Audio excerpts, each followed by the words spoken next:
दोस्तों, अमरनाथ धाम जम्मू कश्मीर में हिमालय की गोद में स्थित एक पवित्र गुफा है। ये हिंदुओं का सबसे पवित्र स्थल है। यहाँ पर हर साल प्राकृतिक रूप से बर्फ के शिवलिंग का निर्माण होता है। शिवलिंग के दर्शन करने के लिए देश भर से लाखों भक्त यहाँ पर आते हैं। बर्फ से निर्माण होने के कारण इस शिवलिंग को बाबा बर्फानी भी कहते हैं। इस पवित्र स्थान का वर्णन 12वीं शताब्दी में लिखी गई एक पुस्तक राजतरंगिणी में भी किया गया है। दोस्तों, हिंदुओं के प्रमुख तीर्थ स्थलों में से एक है बाबा अमरनाथ धाम। इस बार अमरनाथ यात्रा 30 जून से शुरू हो चुकी है, जो कि 11 अगस्त यानी कि रक्षाबंधन तक चलेगी। पिछले 2 सालों से कोरोना के चलते यह यात्रा नहीं हो रही थी, लेकिन दोस्तों इस बार अमरनाथ की यात्रा शुरू हो चुकी है। अमरनाथ के पास एक ऐसी अपवित्र घटना घटित हुई जिससे पता चलता है कि घोर कलयुग शुरू हो चुका है। दोस्तों, जिसका जिक्र भविष्य मालिका में भी किया गया है। दोस्तों, भविष्य मालिका में अमरनाथ यात्रा के बारे में क्या क्या लिखा गया है, ये सब आपको आज की वीडियो में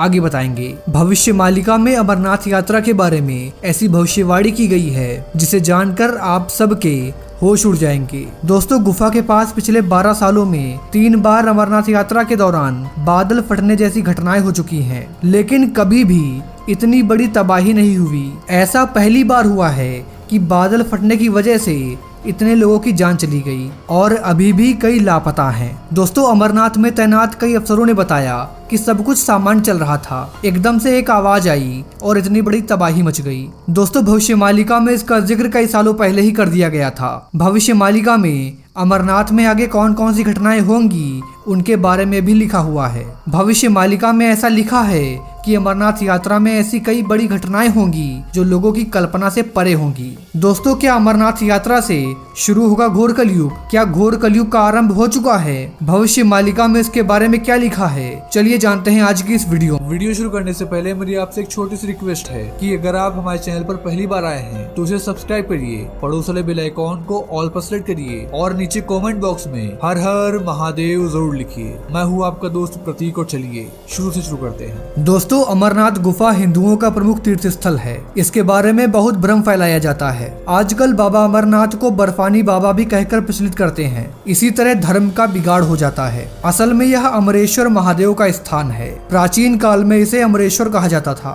तो दोस्तों, चलिए पहले जानते हैं भविष्य मालिका में क्या है। मैं आपको बता दूं कि भविष्य मालिका एक भविष्य बताने वाला ग्रंथ है। दोस्तों, आज से लगभग 500 वर्ष पहले यानी कि 16वीं सदी में उड़ीसा में 5 महान संत हुए। इन समकालीन संतों को पंचशखा के नाम से जाना गया। इन्हीं संतों में से एक है अच्युतानंद दास। उनके पास भूत, वर्तमान और भविष्य को देख लेने की अद्भुत शक्ति थी। अपनी भविष्य देख लेने की शक्ति से ही उन्होंने भविष्य मालिका ग्रंथ की रचना की थी। भविष्य मालिका के अनुसार घोर कलयुग आरंभ हो चुका है और हम लोग कलयुग और सतयुग के बीच होने वाले संधि काल में जीवित हैं। भविष्य मालिका के मुताबिक भगवान शिव अमरनाथ को छोड़कर वैकुंठ लोक चले जाएंगे। दोस्तों, इस पुस्तक के ज्यादातर संकेत पूरे हो चुके हैं। भविष्य मालिका के मुताबिक कलयुग के अंत के संकेत चारों धामों में देखने को मिलेंगे। अमरनाथ मंदिर या फिर अमरनाथ गुफा भगवान शिव के भक्तों के लिए सबसे प्रमुख तीर्थ स्थल है, जो भगवान शिव की प्राकृतिक रूप से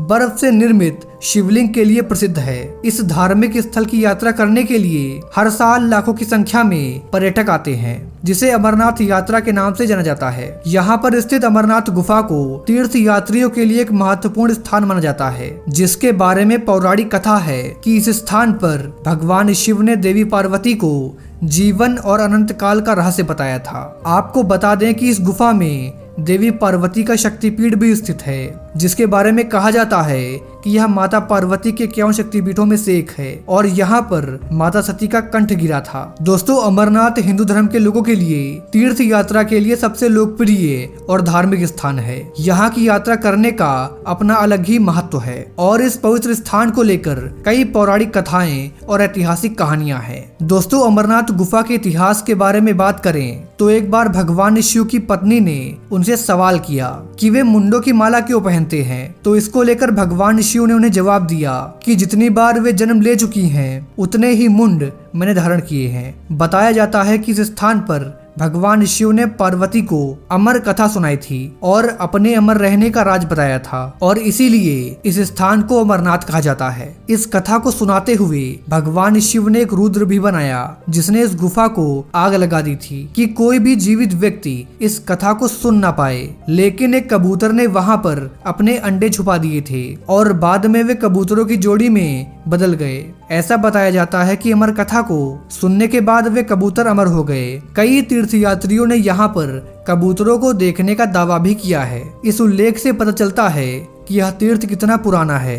पहले के तीर्थ में साधु संत और कुछ विशिष्ट लोगों के अलावा घर बार छोड़कर तीर्थ यात्रा पर निकले लोग ही जा पाते थे, क्योंकि यात्रा का कोई सुगम साधन नहीं था। इसलिए कुछ लोग ही दुर्गम स्थानों पर यात्रा कर पाते थे। दोस्तों, भविष्य मालिका पुस्तक में अमरनाथ गुफा में होने वाली घटनाओं के बारे में अच्युतानंद दास जी ने पहले ही लिख दिया था। दोस्तों, अच्युतानंद दास ने भविष्य मालिका में लिखा है कि जब 2 सालों बाद अमरनाथ यात्रा शुरू होगी तो कई दिनों के बाद वहां एक ऐसी प्राकृतिक आपदा आएगी जिससे कई लोगों की मौत हो जाएगी। यह आपदा अचानक से आएगी। अच्युतानंद दास जी ने आगे लिखा कि जब इस तरह की घटनाएं अमरनाथ यात्रा में होंगी तब घोर कलयुग आरंभ हो जाएगा। तब चारों तरफ पाप और अंधकार होगा। धीरे धीरे लोग आपस में लड़ने लगेंगे और एक दूसरे की हत्या करने लगेंगे। पैसे के लिए लोग एक दूसरे को मार देंगे। दोस्तों, अमरनाथ गुफा के पास बादल फट गया। बादल फटने के बाद पानी का जबरदस्त सैलाब आ गया। पानी का सैलाब अमरनाथ गुफा के पास ही कई कैंपों के पास से गुजरा। इसके वीडियो भी सामने आए। इस घटना में मरने वालों की संख्या 13 हो गई। पहले 10 बताई जा रही थी, लेकिन अब तक इन लोगों की मौत की पुष्टि एनडीआरएफ ने की है। एनडीआरएफ के डीजी अतुल अग्रवाल ने बताया कि अमरनाथ गुफा के नजदीक में बादल फटने के मामले में अब तक 13 लोगों की मौत हो चुकी है। 3 लोगों को बचाया गया है। कई और टीमें मौके पर लगाई जा रही हैं। उन्होंने बताया कि एक टीम हमेशा से ही अमरनाथ गुफा के पास तैनात रहती है ताकि ऐसी घटनाओं से तुरंत निपटा जा सके। तो दोस्तों, ये था आज का वीडियो। इस वीडियो के बारे में आपकी जो भी राय हो नीचे कमेंट बॉक्स में जरूर बताइएगा। खैर, मिलते हैं आपसे अगली वीडियो में एक नए टॉपिक के साथ। जय हिंद, जय भारत, वंदे मातरम।